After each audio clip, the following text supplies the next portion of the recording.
2018 was a big year for fighting games. We got to see the revival of some classic franchises and the arrival of some new ones. That being said, today I'm going to look back on the major and minor releases of 2018 and talk about them a bit. Keep in mind, everything in this video is my opinion and mine alone, so feel free to disagree. Alright, without further ado, let's get right into it.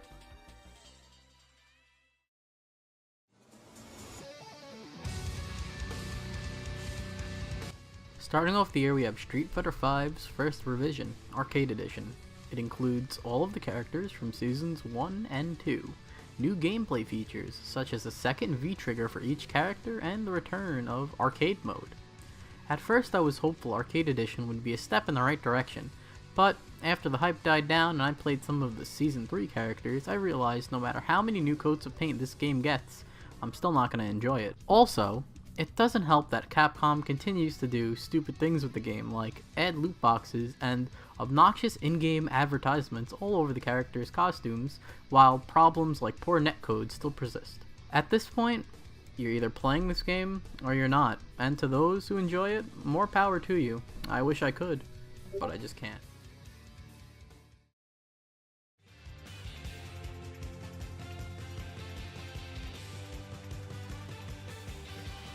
Next we have one of the most anticipated fighting games in recent times, Dragon Ball FighterZ, a 3v3 tag game from Bandai Namco and Arc Systems, featuring the characters of Dragon Ball.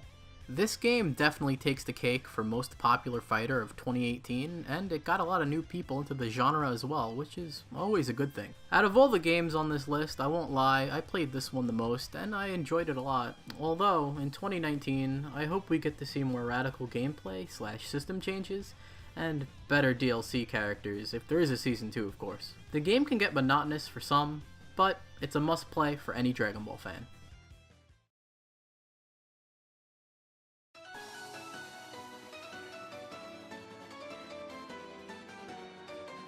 Under Night in Birth is a 1v1 anime fighter that takes elements from both traditional anime fighters and Street Fighter to create something truly unique. Now, you may have not heard of this game, and that's because this game was a victim of circumstance, really. Originally released in Japan around the summer of 2017, the game was supposed to be localized and released in 2017, until it was delayed to 2018. Ultimately, it got overshadowed by the DBZ hype train, and it's a damn shame because, in my opinion, Under Night in Birth is the best anime fighter out there right now.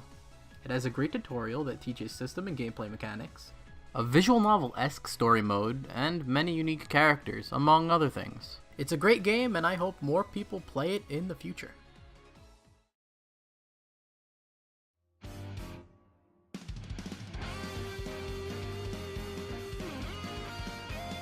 In June, fates were crossed with the release of Blazblue CrossTag Battle, a 2v2 tag fighting game featuring characters from Under Night in Birth, Persona 4 Arena, Ruby, and Blazblue, respectively.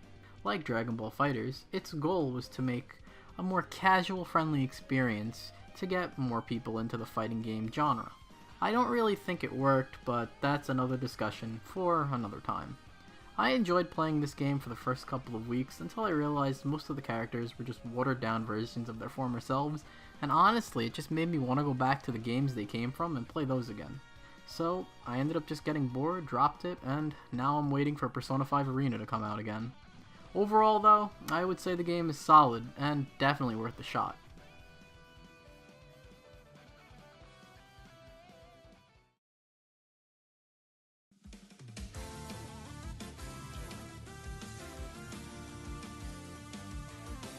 I didn't really play this one much, I'm not gonna lie, but I still put it on my list because I wanted to give it some exposure. This game is a throwback to the old Street Fighter EX series with a dash of the Gogi system. If you're into the old 3D but plays like a 2D kind of game thing, then definitely pick this one up. I can't really give my opinion on it because I didn't really play it, but look at the trailers and judge for yourself.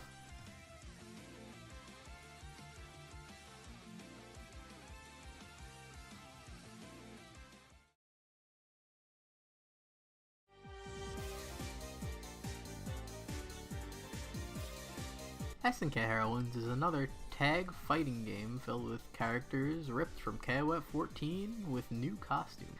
My initial impressions can be found here, but right now I really don't have the drive to go back and play it. I will give the game some praise though. The gameplay is fast and unique with a pick up and play nature, and it's definitely one of the most wacky fighters out on the market right now. This game is only really worth picking up if you're a hardcore SNK fan, or you like anime girls, or it's cheap on sale. If you want a serious fighter, pick up KOF 14 instead. It might not have Shermie, but it do have Blue Mary, which SNK Heroines doesn't for some reason. They don't even have King. Really, the roster is a big disappointment.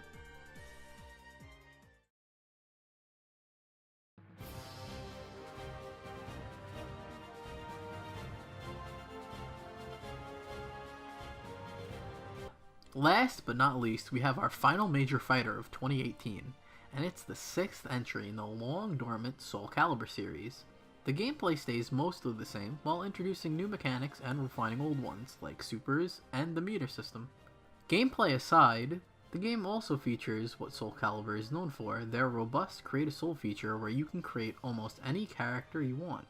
In addition, there is a single-player campaign featuring said created characters and a helpful encyclopedia filled with explanations for game mechanics. This game is great, and I'm glad the series is back as it's my favorite 3D fighter. I hope this game has a bright future ahead of it, and I highly recommend this one for both casual players and enthusiasts alike. A great game to end the year on.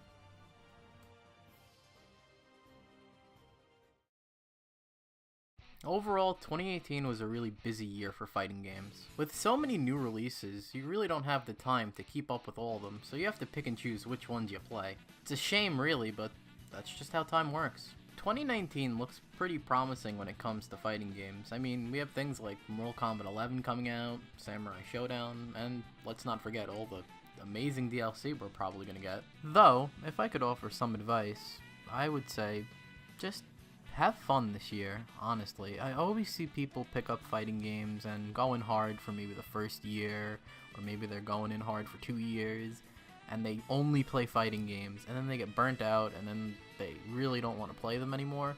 Just have fun, make sure that you're not only playing fighting games, because if you're only playing fighting games, you're gonna get burnt out eventually. So really, just play what you enjoy, and have fun. This is late. This was supposed to come out last month, at the end of last month, but I got lazy over New Year's and decided to procrastinate, so here it is now. Oh well.